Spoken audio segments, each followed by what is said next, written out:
Veterans Day and all of those who have served our country. We're presenting today Paul R. Lawrence, who has written a new book, Veterans Benefits for You. It's a terrific resource to help veterans get the benefits that they deserve.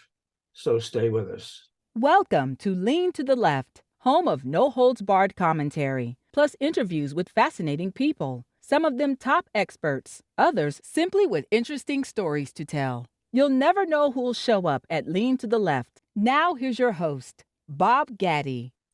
Now, all veterans and their families deserve the maximum benefits that they earn by bravely serving our country.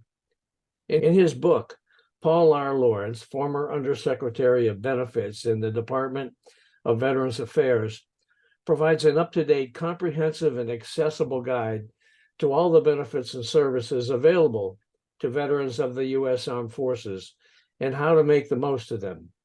Paul is a public sector vice president with Kaiser Associates, who helps business and government leaders make informed strategic and operational decisions by developing and implementing unique solutions. He has a long and distinguished career writing extensively about management and government, testifying before Congress and state legislatures, and was twice selected by Federal Computer Week as one of the top 100 public service business leaders. We're proud to present Dr. Lawrence today and hope the information he provides will help veterans take advantage of the benefits and services to which they're entitled. Dr. Lawrence, thanks for joining us today on our podcast. Hey, thanks for having me, Bob. And more importantly, thanks for caring about our veterans. You know what? My dad was a chaplain in the Army during Vietnam. He also served in Korea, and he also served in World War II. So, yeah, I have a particular affinity for veterans and always want to do everything possible to be helpful because it's personal to me. Yeah. Sounds like your dad was a little bit older than mine. My father served in Korea and Vietnam. He was a career Army officer and retired in like the mid-70s. So, yeah, was an enlisted man in World War II. He was a flight mechanic on bombers over Okinawa, actually. Wow. And then when he came home, he eventually went into the chaplaincy. He became a minister, a Protestant minister, and then eventually rejoined the Army as a chaplain and served for more than 20 years and retired as a colonel. And as I said, served in those 3 wars. So it was quite a remarkable achievement. So tell me this, you served in the Army and attained the rank of captain yourself after graduating from the Army's Airborne School, and you received the Meritorious Service Medal. Tell us a little bit about your time in the Army. As I said, I grew up in a military family. My father was in the Army, so that was a good indicator of what I might do. I joined ROTC, and after I graduated from undergraduate school and then I delayed my commitment, I graduated from graduate school, I ended up fulfilling my commitment. So I spent 3 years in the Army. After they find out I had degrees in economics, they thought I would be a finance officer. The joke was the Army's bankers. And then once they found out I actually had advanced degrees in economics, I went to a special office south of Richmond where you did almost like consulting projects, studying how the military purchased things and how they might get more for their money. So my one real experience was going to airborne school, learning how to jump out of airplanes. But mostly I spent my 3 years in an office conducting studies. And I was thinking about making it a career, but I met the woman I'd eventually marry. And she said, "This is interesting, but I'm really not interested in being an Army wife." So I thought, good time to leave the Army. So that was my signal. That's pretty good. As your father might have said, God speaks to us in strange ways, and that was it. Yeah, that's for sure. I get that. You know what? It's odd that you ended up going to jump school and doing that, because I signed up to do the very same thing. And on the day that I was supposed to leave Pittsburgh I was on this bus and I was to go and take the oath, and I was going to be shipped off to basic training and eventually go to jump school and aerial photography school. And of course, this was back during the Vietnam era. Somebody came out and took me off the bus, and they had discovered that as a kid I had asthma. And so I was kicked out. I was never allowed to join, but I was still 1A for the draft, which totally toasted me. Yeah. Yeah. But anyhow, that was my limited experience. You're almost there. So you're almost counts. Almost, but you know what? Almost. The jump school thing, I always wanted to do that. Yeah, it's a shame because it is the best training. I know a bunch of friends who have, been parachute qualified in civilian, but it's nothing like what you go through in the military. I'm some years removed. I can still remember the stuff they taught me there. I bet you. Did you like doing jumps like that? I don't know. So I thought, ironically, it would cure me of my fear of Oh, heights, but it did not. oh, Yeah, it's pretty heady stuff. I think you would have found it as an internal test of your own kind of discipline to be able to do stuff like that. But once you right. have Army training, you're just conditioned to do what the things are. Do you know what I'm saying? They open the door, and the next thing you know, you're going out and you're not thinking about it at all. It's just how it happens. And so you're floating down and you're going, what the hell did I do? Right. Yeah, no, actually, you're doing things to make sure you're going to get down there okay. They've trained you what to do. They've trained Okay. you how you should be looking around. So you don't really get the chance to look around and do much. Okay. Tell me this. Why'd you write this book to begin with? So when I was Undersecretary of Benefits at the VA, like you indicated in the intro, I used to get a lot of questions from veterans about their benefits. So I learned how the benefits were processed because those were the people I was in charge of. But I used Right. to get lots of questions. I don't understand all my benefits. They're hard to explain to me. I didn't know how to get them. How do I access them? So when I got out, I wanted to see if there was a book about this that could explain all the benefits in easy to read kind of format. And there Sure. really wasn't. And the books that were there covered subsets of the benefits. And many of them were written by lawyers, and we love them to death, but sometimes they write things that are really hard to understand. So I set out to answer all the questions I'd heard and really to try to make it easy to read and comprehensive. Okay. I think you achieved your goal. I've gone through your book and it's nicely laid out by topic, and it should be easy for people to follow and very useful. I worked on Capitol Hill back in the 70s, and we would get a lot of questions from veterans looking for help. And I wish this book would have been available then. And if you haven't made it available to members of Congress for their caseworkers to use, I would suggest you do that. Thank you. That's a Yeah. good suggestion. Yeah. Yeah. After the Army, you became a management consultant. You became a partner at Ernst & Young, a VP with Accenture, executive director at the MITRE Corporation, VP with IBM Business Consulting, and a partner at PricewaterhouseCoopers. Now, either that says you can't hold a job or that you're really good at what you do. So tell me, what did you do during your business career to help your fellow veterans, your fellow employees who were veterans? Sure. On each of those organizations, and actually, it's pretty funny you mentioned that because I thought that, and this is a story about my confirmation, that when Yeah. the senators heard that description you gave of the different jobs, they would think, wow, look at those great jobs. Think about all the experience and all the wisdom this person will bring to this position. But Right. actually, one of them came up to me and said exactly that. You're the guy who can't hold the job. So I realized you got to be careful when you share your thing. In each organization I was in, I would find the veterans groups Yeah. and champion their cause, organize, try to get them to do stuff. And a long time ago, it was not all that topical to have veterans groups. More recently, since 2001, I think it is. So it's just a matter of finding and organizing veterans and championing their causes. Okay. Now, we talked about the fact that you served as Undersecretary for Benefits at the VA for 3 years during the Trump administration. How did that experience prepare you for this book? Now, you mentioned that you realized that there wasn't really a book there available to do this. So I guess that's the reason why you did it. And also, as undersecretary, I had the unique experience of learning how the benefits are actually processed. Right. Okay. Since I was in charge of getting these benefits out and did that. And so it was really eye-opening to really appreciate, oh, this is how the system actually works. And so now when I see people writing about benefits from time to time, sometimes I get frustrated because they're not exactly accurate. So I want to correct a lot of that information too and explain. And then some of the tips from inside that if you do certain things, your claims will be easier to read, easier to approve and stuff like that. So it was really designed to take a little bit of the inside baseball I had seen and share that as well. Okay, Paul, can you walk us through some of the key components of your book and how veterans can benefit from it? Sure. So the three broad parts, really. First part is like the first chapter is about eligibility, because a lot of folks don't know if they are in fact veterans. This was one of the things that surprised me. People say, am I a veteran? I didn't serve in combat. I didn't do anything. So there's a lot of discussion about some of the technicalities about being a veteran, especially Okay. if you served in like the National Guard and Reserve. There's some rules and details that got to be explained. The Okay. bulk of the book is each of the different benefits veterans are eligible for if they've served honorably, from Mhm. disability compensation all the way through insurance and things like that. So I go through each one and explain it. And then there's appendices about where you can get no cost help with your application for benefits. So it's really important veterans know there are people trained who work in organizations like the American Legion and Wounded Warrior Project who could help you with your benefits, and also your state, as well as there are benefits each state provides veterans. So I really put it in three parts.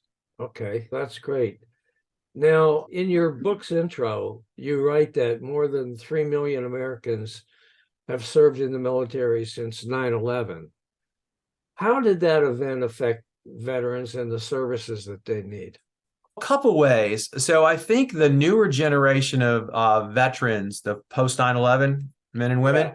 I Yeah. think they were more demanding on the VA, right? They Uh, had higher expectations about how fast and how quickly things should be done. So that played its way out in a bunch of changes, right? The okay. GI Bill was modernized, has been modernized several times since 2001 to reflect the new education kind of approach people are doing, Okay. reflects internships, reflects STEM, reflects all these things.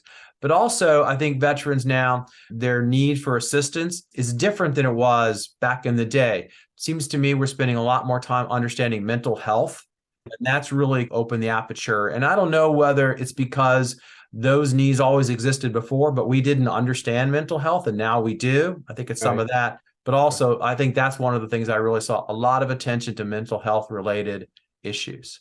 Okay. What's your advice to veterans who are having trouble obtaining the benefits that they seek? Yeah, a couple things, right? First, when you go into the process, you should have a service officer help you, right? These are the people I described a second ago, no cost assistance, because sometimes filling out the forms is really tedious. And get somebody who's been doing it a lot to do that. So Who are make sure these service officers you're talking about? they're men and women who've been trained to understand the VA processes. So it's just a job, right? These people work at the VA, right? So you call No. So they could either work at American Legion and Wounded Warrior Project or oh, yeah. DAV. So they're employees of that. Or they could work at your state. So the South Carolina Department of Veterans Affairs, for example, and some states even have them at a county level. So they're All right. service officers. So they know the forms and they know the process. So I you should understand. definitely get help there. Okay. But say you do that perfectly and you get denied, or you don't get the level of benefit you think you deserve. Right. VA has a new process in my book, which I describe, a new process which I describe in my book about how you can appeal. You can appeal any decision VA made. And unlike before, where you had to wait years where you went before a judge, there's now some expedited ways to do that. And I describe those in the book. So you can always appeal if you are not happy. Okay. Now, as I said, that when I worked on Capitol Hill back in the 70s, I can't believe it's not the same today, that those offices work to help their constituents with all manner of federal programs, including veteran benefits. Right. Do you advise people to contact their congressman and look for help there, or do you feel there are better ways to do that? Yeah, this is a tough call because sometimes the processes that have been laid out that I just described and I describe in the book are supposed to work. Okay, you're supposed to be able to, and with assistance, you can get whatever. Okay, sometimes people grow frustrated for a variety of reasons and they do contact their congressman or woman. And even when I was there, it hadn't changed a whole lot, Bob. It sounds like everybody had like someone who dealt with constituent issues related to veterans. Inevitably, they would make their way back to the VA. People would look at it, research it, and try to figure it out. Okay. So it's certainly an avenue. It doesn't cost anything. It may help you get something figured out that nobody quite understands. Often these were just unique situations that sometimes the rules didn't. But then the other sort of thing, Bob, is when you adjudicate benefits, sometimes you say no to people. They are not eligible, no matter just the situation. So some of those folks don't want to listen to no, and they do turn to their congressperson to think that they can somehow override the decision. But yeah. Yeah, that's the mistaken idea that some people, I think, have, that the Congress wields some kind of influence to get VA to change their mind. And Yeah. that really doesn't happen. No, they really do. They can ask for clarification. They can ask for explanation. They can Right, say, is there anything else you can do to help this person? Maybe there's an exception somewhere. But right. generally, that's all been taken care of. But they are pretty good, especially their good timeliness and the like. So I tell people, if that's what you're comfortable doing. I remember talking to a veteran, and he said, listen, I'm so darn mad at you guys. I'm going to call the White House and try to speak to the president. And I said, you can, but he's just going to send me an email and ask me to resolve the problem. So just tell it to me now, and let's see if we can't figure it out. So that's how it works. But I encourage people accessing government at all levels if that's what they think they want to do. Okay. Now, you're also the author of Transforming Service to Veterans. So tell us about that book and why you wrote it. Oh, yeah, sure. So that was the book I wrote based on my experience as undersecretary. Since I had been, as you talked earlier, a longtime consultant to government, and I had talked to leaders in government before and dealt with being at the VA was the only time I ever was in government. So I wrote about what the journey was, how I became undersecretary, and then what I did while I was there to work on improving the service to veterans. Because part of what I did was really focus in on getting benefits to veterans faster and quicker than ever before, made some changes, dealt with some stuff, introduced some new things, and even what it was like to experience this at the beginning of the pandemic in 2020. So I wrote about essentially my journey, and I tried to focus in on the management activities, and quite frankly, some of the accomplishments the team did while I was there. Okay, that's great. What's your take on the VA and its service to veterans today? Do you feel like there are changes needed? Maybe especially when it comes to medical care, you might address that. Yeah, it can always be improved, right? And here's my perspective, Bob. If you think about it, we ask folks to enlist in the military, and we say, go off and give us the very best military in the world. Then they come back and we tell them, hey, now here's the VA. And we're happy if it's okay or pretty good.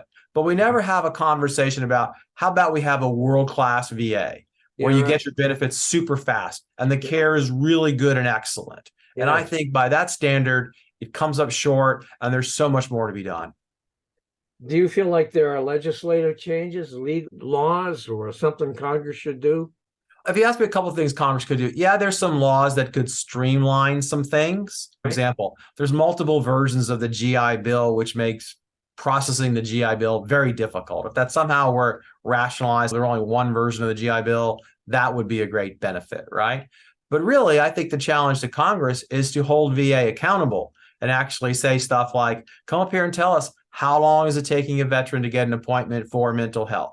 How long is it taking for them to get their claim processed? And if it's not fast enough, what are you going to do to fix it? And oh, by the way, if we're unhappy with you as Congress people, we can do certain things to get you to pay much more attention to us. So I would encourage more oversight and more accountability. Okay, you mentioned mental health. Is there more that needs to be done with respect to that at the VA?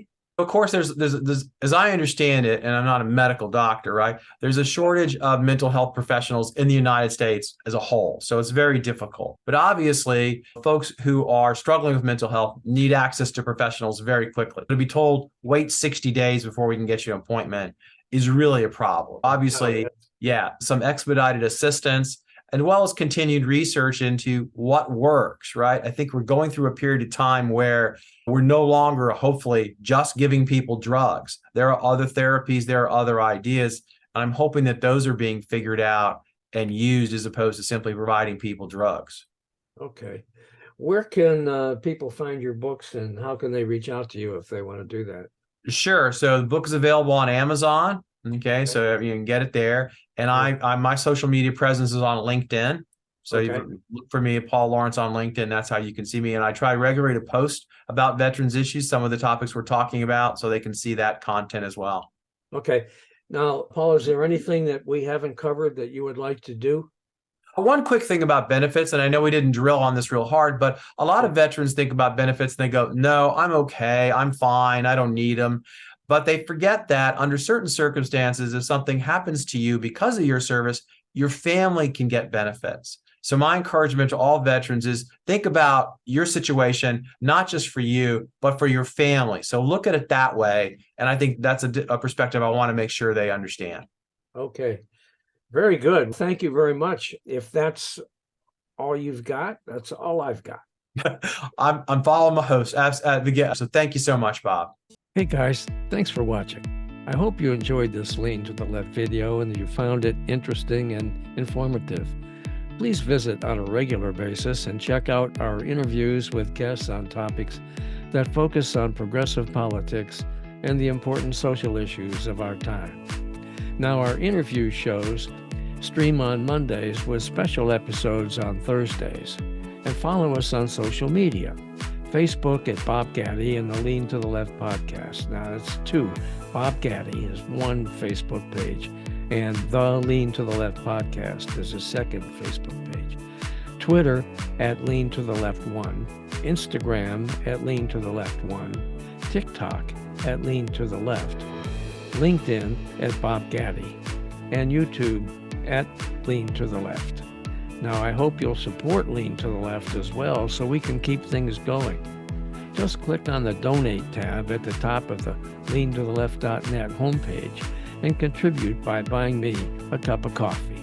That'll really help and would be much, much, much appreciated. Now, this is Bob Gaddy signing off for Lean to the Left. Thanks for sharing your time with us.